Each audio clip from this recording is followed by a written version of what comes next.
First card out, we have pressure. Okay, my lighting is not being nice to me today. We have feeling weighed down emotionally or mentally, burdened, duties, obligations, accountability, and responsibility. Interesting. Next card we have is sacrifice. And it says relinquishing something of great personal value, forfeit, handing over, abdicate. Interesting. Oh man, I already see where this is going. Next, we have roots, and it says foundations, deeply embedded, core, cornerstone, long-serving lineage. Why do I feel like this has something to do with the eclipse? Next, we have isolation. Don't do that. There's a difference between solitude and isolation. Isolation is not the healthy one. Reclusive, exile, ostracized, alienation by others, self-imposed. And lastly, right on time, we have crossroads. Inability to choose a path, fork in the road, suspension, choices, the weighing of pros and cons, mind versus heart, transitional time from one phase of your life to another.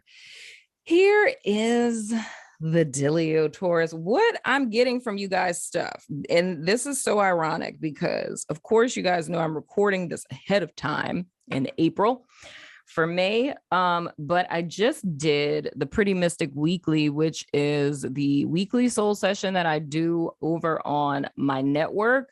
And of course, this is the week that I'm recording this of the eclipse. The eclipse is on April 30th, and it is a solar eclipse in the sign of Taurus. And this is looking much like what it is that I saw, which means looking at this roots card, like there's a sign here where there's a need for you guys to go back to your roots. For some of you, it's like going back to what it is that something you may have deviated from. Others of you, this feels a lot like needing to I don't want to use that because I wanted to say the word I saw, abdicate. But it's almost needing to disengage from your roots or things you've always done. It's like it's a perspective. It's a status quo, if you will. It's a perspective on life, how you see people, a self-concept, what have you, that you need to disengage from. And this pressure, I feel that's coming from more or less, it's an inner unction that lets you guys know that there's time for a shift and a change. And of course, with this being the time of your solar return, it's the perfect time to do that, for you to leave things behind. We're spring babies. So whether that's spring cleaning, it's releasing things. And that's where we come in with sacrifice. So it's more or less, there's something you guys are holding on to that you need to release to hold you back. And it's making me think about a card in the Chakra Oracle. It's the renewal card. And it's more or less like being a tree that is planted, in this place, and it's like being uprooted, you know what I mean? But it's a new beginning once you uproot yourself. But I feel with this isolation, it is self-imposed. I feel that heavily because I feel like coming into the month of May, there's kind of like boulders on your shoulders. Like there's this heaviness or this weight of where you feel that there's something that you need to do. You're not quite sure what that is. I feel some of you, those of you who are very in tune with, spirit, your gifts, things of the sort, know that there's something that you have to give up. And I feel the thing that you have to give up, this is very scary for a Taurus, but it's like this sense of stability and security, like that very Four of Pentacles, maintaining the status quo type of deal. So it's like staying within your comfort zone. So I feel that you guys may very easily isolate yourself in the month of May, which is interesting with that being your birthday month. You know what I'm saying? And I mean, not saying that you're not going to be hanging out with people, but I just feel you guys are going to be spending a lot of time in contemplation, because with crossroads being here, that says to me that by the ending of the month, so by the time we're in Gemini season, there's going, and how funny is that? You think about Gemini and the Lover's card and needing to make a choice, you know what I'm saying? But I feel by the end of the month, you guys are going to be making a very important decision. So for some of you, this could be something along the lines of, and this is all what I'm getting intuitively, but this could be something along the lines of leaving your hometown. Like, say if you've lived in your hometown your entire life and you've never lived anywhere else, or if you've, always lived with your parents, or you've always lived with a romantic partner.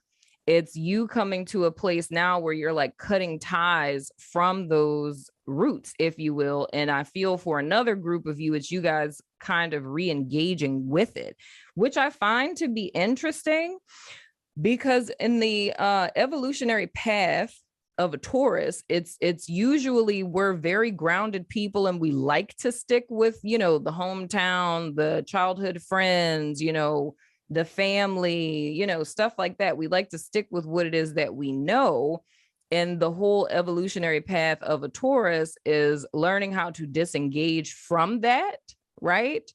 To be solo dolo, like a lone wolf, and then re-engaging with those old things. So I think that the people that would resonate with this, you guys are in different levels in your process. There's some of you that are farther along. There's some of you that are just starting. So I think for those of you who are farther along, there's the potential of you guys re-engaging with things that you have cut off. So like the example that comes to me, that I talked about on my new podcast, by the way. But like, say if you grew up Christian, right? And you were Christian your whole life and you left the church and you've been out of the church, hypothetically, say like 10 years or something like that. And, you've learned all of this stuff, but now there's like this unction in you that you want to go back to church or become a minister or something like that. You know what I mean? But regardless of the fact, in order for us to allow new things into our life, there has to be some level of sacrifice. So even though this is you guys' birthday month, and mind you, none of this is negative, but even though it's you guys' birthday month, I feel that this month is going to be a very contemplative month, where you're making the decision of how it is that you want to proceed, like how you want to chart forward, what you want your life to look like going forward. You know what I mean? So, and I don't know, that's extremely important for people who are 25 years old and people who are 35 years old. That's what my guides just said. I have no idea. But in 33, if you're 25, 33, or 35, like this is like transitional periods for you, because it's like it's a whole new cycle that can potentially start for you. But the thing that's important is for you guys to choose in accordance with your personal truth and what it is that you want. And I feel the pressure that you guys feel is an inner unction, if you will. Now, the first card that came, well, not the first card, the first T card that came out is Peacock, and it says, beware of great pride. The next card, good Lord, we have older woman. I don't think I've ever gotten that before. And it says dealings or relationship with an older woman. Interesting. So what I just got from that is, okay. Then we have V, and it says victory in some endeavor. Okay, here's the dealio with this. So Taurus, there may be an older woman. I don't know if it's an auntie. I don't know if it's a grandma. I don't know if it's your mom. I don't know if it's going to be like a random homeless person that you come across. But I feel that you guys are going to be in this state to where you're kind of pondering on things. You're trying to figure out what to do, whatever. And this older woman, I'm getting so many messages from this older woman. There's going to be an older woman that says something to you that I think at the first receptivity of it, it's going to sound a little asinine. You know what I mean? And you're going to kind of look at her like, first of all, lady, I don't know you, right? Or first of all, grandma, it's like you grew up in the freaking 30s. You don't know my life. You know what I'm saying?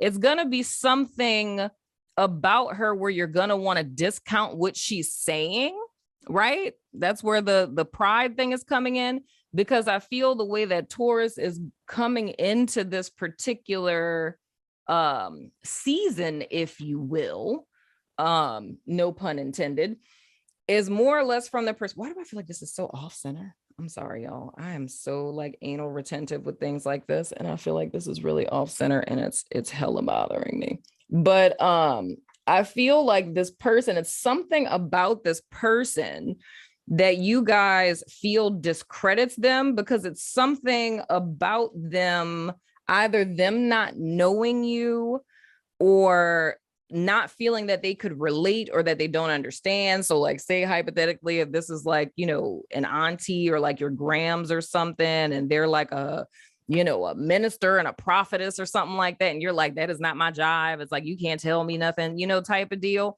But that's coming from a place of pride. But I feel whatever it is that this woman tells you guys, like whatever she speaks into your life, is something that you guys can ponder on this month that would help you in the decision that you're ultimately going to make, right? Because the thing I like about this card in this deck is the fact that it's if the arrows are saying awesome and less awesome.